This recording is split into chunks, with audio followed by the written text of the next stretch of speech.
Hey everybody, this is Tyrone for DraftKings, and it's Euro 2016. We've got there. It's the final. It's nearly over, guys. Joining me, we've got Edo Jamie, Andy Davis, and of course, staff writer Jamie Hinks. Guys, I've got a question for you. It's a big one. It's quite broad. I want to know your best and your worst moments of the tournament so far. Let's start with Jamie. Best moment is the last 20 minutes of England v Wales. It was probably my favourite moment of the tournament in terms of supporting a team. It was, we were the best team in the tournament for 20 minutes. Really? Yeah.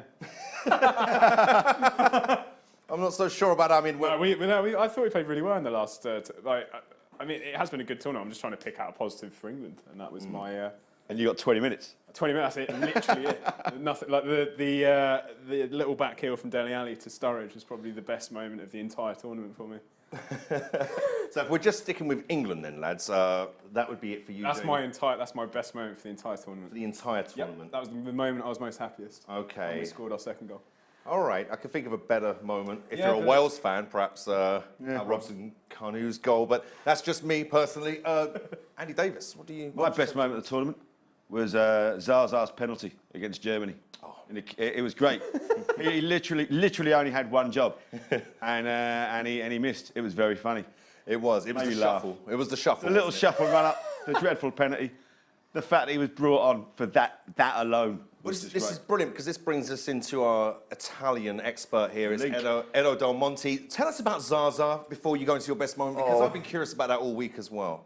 The fact is, I went back and looked at some of his penalties. So the last time he took one was a Sassuolo before he moved to Juventus, and he took a couple in 2014-15, and he does tend to do a slow run-up, but then he breaks into stride. Instead here, he just kept going, and it lasted like 400 years. The best meme online is of him just keep running to the goalkeeper and then kicking Neuer down, and Neuer somehow goes down like in Mortal Kombat. So that's what it felt like for a neutral. Oh. For me, it was gut-wrenching. He actually said he was like, I sent Neuer the wrong way, though. Oh, at least I did that. He did. That may have been his job. It might have sent Neuer the wrong way. Keep the wrong way. Yeah. Oh, maybe that was his job. Then in that case, he did his job, and he was outstanding. Yeah, exactly. It was brilliant though. The best moment. Because I actually watched the match in Rome myself, and when that happened, all the Italian fans just started laughing. It somehow made it passable that it occurred. It's because it was just so ridiculous.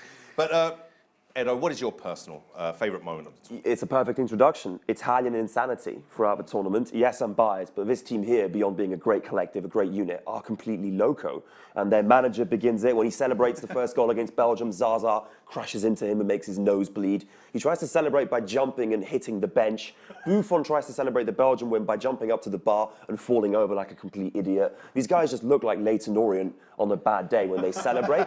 They're just insane. Florenzi will try, say, a volleyed cross and completely miss the ball. Giaccherini will score goals, which nearly scored an overhead kick. Can you believe that? Would you ever believe that before this tournament? Oh. They gave us joy, and not just for the wins, also for the attitude and for the complete lunacy of their sort of collective. I mean, Bonucci said the team had square balls, which is an Italian expression for, we tough.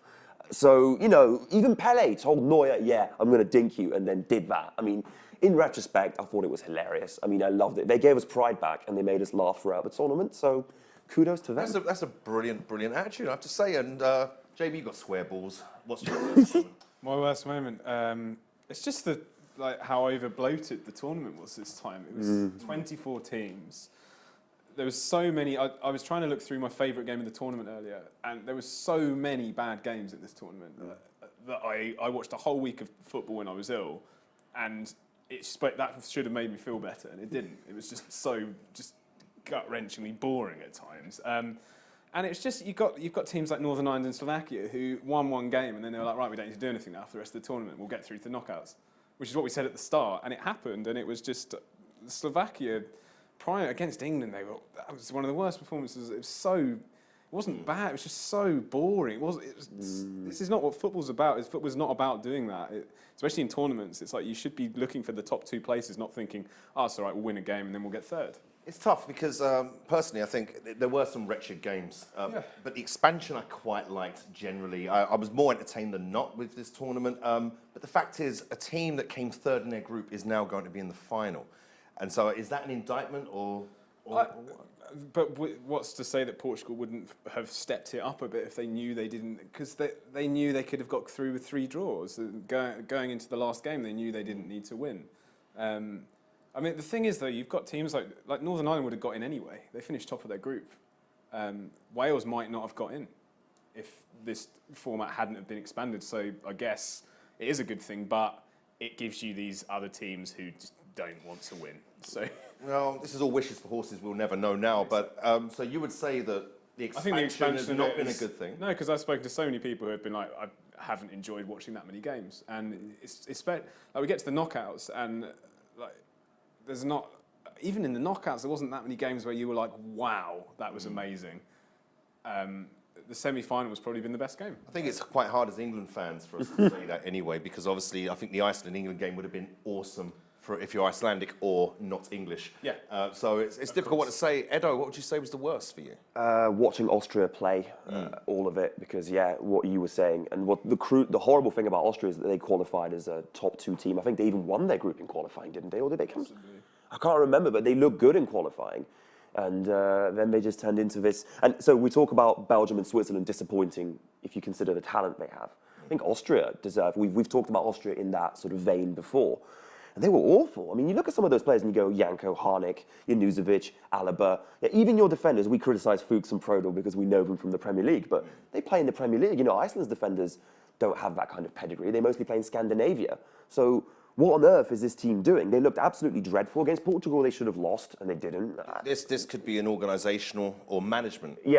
A lot of it went down to management, more than maybe the players themselves. I would say, the management. So the worst moment for you, Edo, we're talking about a disappointing outfit in Austria. It was just terrible. Andy Davis, lighten the mood. What's your least favourite moment? Lighten the mood with my Lighten the least mood, favourite because moment. it will be funny. I'm sure it'll be acerbic. What is it? Harry Kane's free kick against Iceland. It was shit.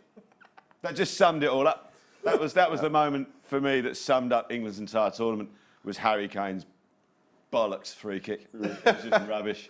I love Harry Kane more than any other player, but that was dreadful. And the least said about his corners, the better, I suspect. The least said about his corners, the better.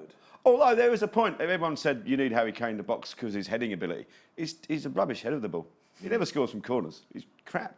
But he's a really, I love him, but yeah, nah. Halfway line he should be. Halfway line. Let's just imagine if he works on that area of his game, what a complete striker he would be. So everybody, that's it. That's the panel's best and worst moments of Euro 2016. What's yours? You can always let us know. Guys, this is DraftKings. Get involved. You can win big. Welcome to the big time.